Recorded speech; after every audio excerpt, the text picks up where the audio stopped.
vida, uma cultura que não existe mais, uma religião que se foi. A civilização inca estava muito além de nós, no espírito em toda a vida. E na paz, e na paz, e na paz, e na paz. Os deuses de Machu Picchu reinavam entre o céu e o mar, com as palhas dos coqueiros, surfavam no Pacífico, como o céu e o mar, que não vão se acabar, como um dia perfeito de surf no mar não vai acabar.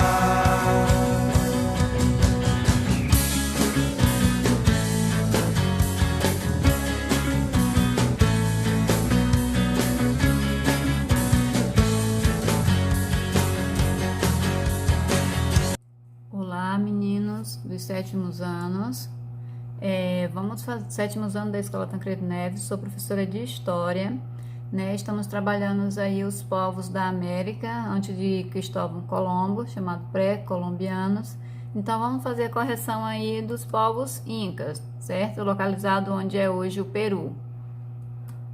Então a primeira pergunta: quando os espanhóis chegaram à América do Sul, no início da década de 1530, encontraram os povos incas no território do atual Peru. Esses povos compunham um império com características próprias. Descreva as características destes povos. Então, vocês iriam lá na página 80 e lá estavam as características, né, desses povos. Então, eles já tinham técnica de construções monumentais, né? Prática da agricultura intensiva e irrigada. Eles não eram povos atrasados, como o europeu considerou. Eles já plantavam, cultivavam, guerreavam, certo?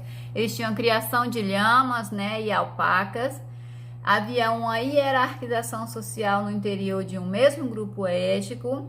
Havia uma existência de um Estado centrado na figura de um soberano, né, de um rei para nós, certo?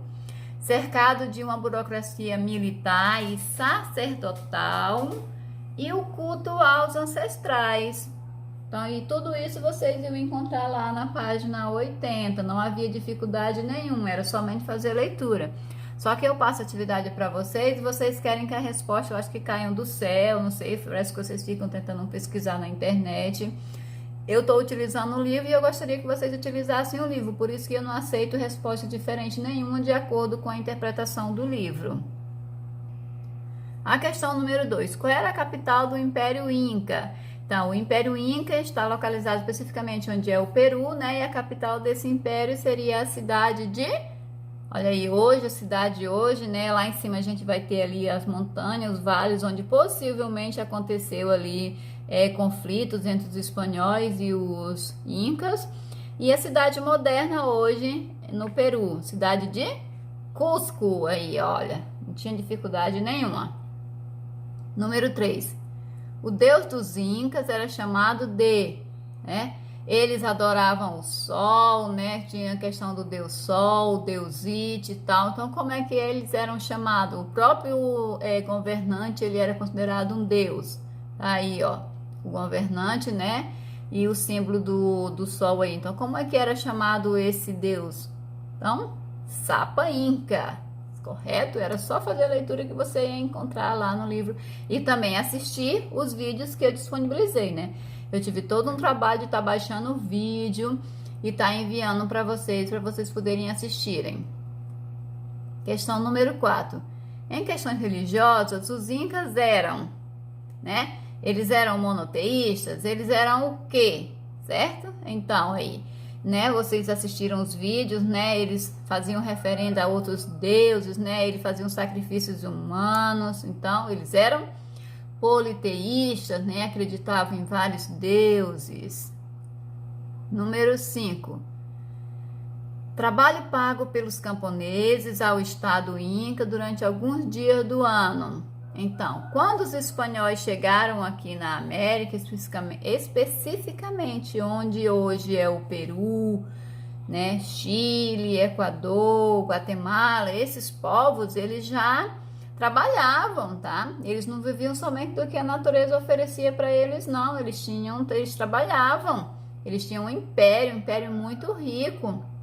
Então, eles faziam um trabalho aí para o imperador, né? E esse trabalho, quando os espanhóis chegaram, eles aproveitaram para utilizar esse mesmo trabalho que os índios, né? Os incas, né? Faziam para o seu monarca, que era a mita, certo? Que era trabalhar ali alguns dias nas terras do senhor ali para pagar os impostos.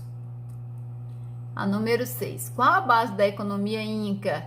Que tipo de alimento esses povos cultivavam e quais animais eles criavam? Então, a base da economia inca, né? A gente vai ter aí, ó, a criação das lhamas, das alpacas, né? Plantio de milho. O milho, ele era considerado até sagrado para a civilização. Hoje, a questão do milho na nossa alimentação é daqui desses povos, né? Plantio de batatas, tubérculos em geral. Então, qual era a base dessa economia? Então, a base dessa economia era a agricultura, né? E eles cultivavam o milho, feijão, batata, algodão, tomate, quinoa, amendoim, pimenta, abacate, abacaxi e criavam e domesticavam lhamas e alpacas. Ah, professora, é muito difícil essas perguntas, é muito ruim achar. Lá na página 82 tinha essa resposta todinha lá, era só você fazer a leitura. Número 7, muito interessante aí, né? Eu disponibilizei um vídeo para vocês, onde, não sei se vocês assistiram, onde o cara tava fazendo a reportagem em cima, era até uma menina tava fazendo a reportagem em cima da cidade que ainda existe até hoje, né? Qual é a única cidade que permaneceu inteira depois da aniquilação dos incas e que os espanhóis nem chegaram a conhecer essa cidade, que ela já foi descoberta agora no século XX. Então, que cidade foi essa? Foi a cidade de Machu Picchu, né? Eles inicialmente achavam que essa cidade era só de mulheres, né? Mas posteriormente, com as escavações, né? Eles descobriram que não, que também existiam homens ali nessa cidade. Então, a cidade de Machu Picchu.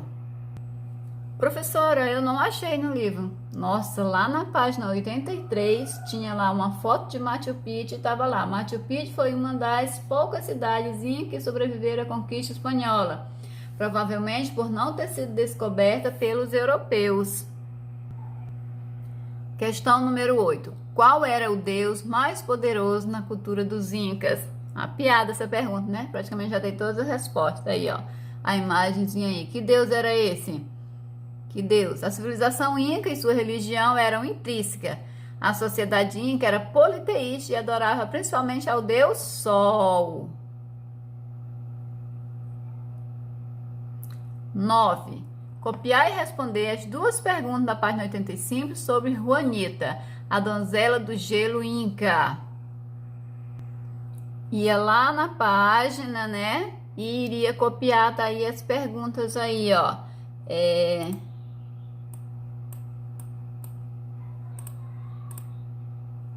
Aí, ó.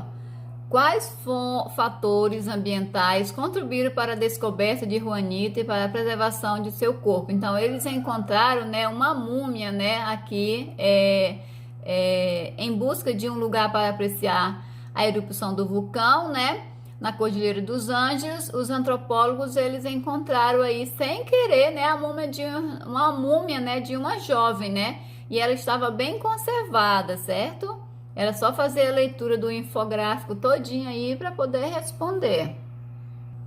Então, vamos à resposta. A neve, né, que cobria o corpo de Juanita foi essencial para a conservação do seu corpo, né? Com o derretimento da neve, o que aconteceu? Parte do rosto dela ficou exposto ao sol, né? E foi provocando ali a degradação óssea daquela região. E a parte que ficou coberta pelo corpo dela foi a parte que ficou totalmente conservada. Então, o gelo, ele conservou, né? Então, houve uma preservação do corpo dela ali, né? E o rosto dela que ficou exposto com a neve que foi saindo, né? Foi derretendo, foi descobrindo o corpo dela, o rosto dela, houve uma degradação, né? Ele foi prejudicado ali, então, e a parte que estava coberta pelo gelo foi conservada. A número 2, né? Com base na análise do documento encontrado pelos pesquisadores, o que foi possível descobrir sobre a vida de Juanita? Estava muito fácil, era só fazer leitura, estava tudo especificado lá, né? Tudinho. Então, eles descobriram que ela tinha 13 anos, né? Tinha mais ou menos 1,47 m de altura, né? Que as vestimentas dela, as roupas dela, provavelmente indicavam que ela pertencia à elite, né? Que ela pertencia à elite inca. E que através de uma tomografia, eles fizeram uma tomografia nela e que ficou constatado que a morte dela foi através de uma hemorragia provocada por uma pancada na cabeça. E que através dessa pancada, né? Veio o seu óbito e que provavelmente ela teria sido usada em um ritual de sacrifício para os deuses incas. Então ela teria sido oferecida aos deuses incas aí por algum motivo, né?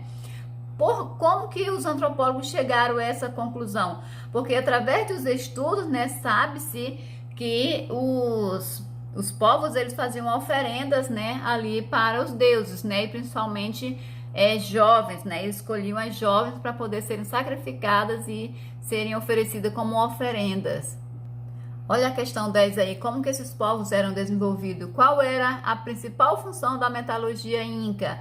Apesar deles não utilizarem essa metalurgia aí para outras situações, né? Eles já tinham uma metalurgia um pouco desenvolvida, né? Então, eles faziam vários objetos, né? Faziam vários objetos, faziam o próprio desenho do sol, aí eles faziam vasos, né, que eram utilizados para o quê? Qual era o destino desses objetos? Qual era? Então, a principal função era decorativa e religiosa, né? Eles faziam esses objetos para decorarem, né, as suas residências, suas casas, suas ocas, né? E para efeito religioso, né? Aí tinha vários símbolos religiosos, conforme vocês podem observar aqui, a gente vai ter o sol aqui, né? Que é o Deus Sol aqui, ó, o It aqui. Então, eles já faziam todo esse trabalho através da metalurgia. O número 11. Os Incas criaram o quipu, que não era uma escrita, e nem um sistema de numeração. Então, eles não dominavam uma escrita nem um sistema de numeração, né? Eles, a questão da escrita, ela foi introduzida com a chegada dos espanhóis. Então, o que era o quipu? Tá aí o quipu para vocês. O que era isso? Como é que era utilizado? Que vocês tinham que descrever. Então, vocês tinham que ir lá na página, tinham que ir lá na página 88, né? E lá tinha sobre o quipu, né? E estava bem explicadinho, né? O quipu, ele consistia em cordões coloridos, conforme vocês observam na tela aí, na imagem, de variados tamanhos, nos quais se faziam vários nós, indicando quantidades numéricas. A cor, o tamanho dos cordões e a quantidade de nós registravam diferentes valores, né? Então, era utilizado para eles fazerem o censo, para fazerem a contagem da questão da agricultura, da produção, tá? De tudo. Eles utilizavam o quipu para o registro, praticamente de tudo que eles produziam, do que eles tinham, certo? Como eles não tinham domínio de uma escrita nem de uma numeração. Então, era isso que eu tinha para vocês hoje. Quem não fez a correção dessa atividade, faça essa correção, tá? Pode enviar ainda quem não enviou para a plataforma, que eu vou estar recebendo e devolvendo para vocês. Quem não fez, façam. E os alunos que vão receber essa atividade em casa, também acompanhem a correção e façam direitinho, com uma letra bem legível. Até a próxima!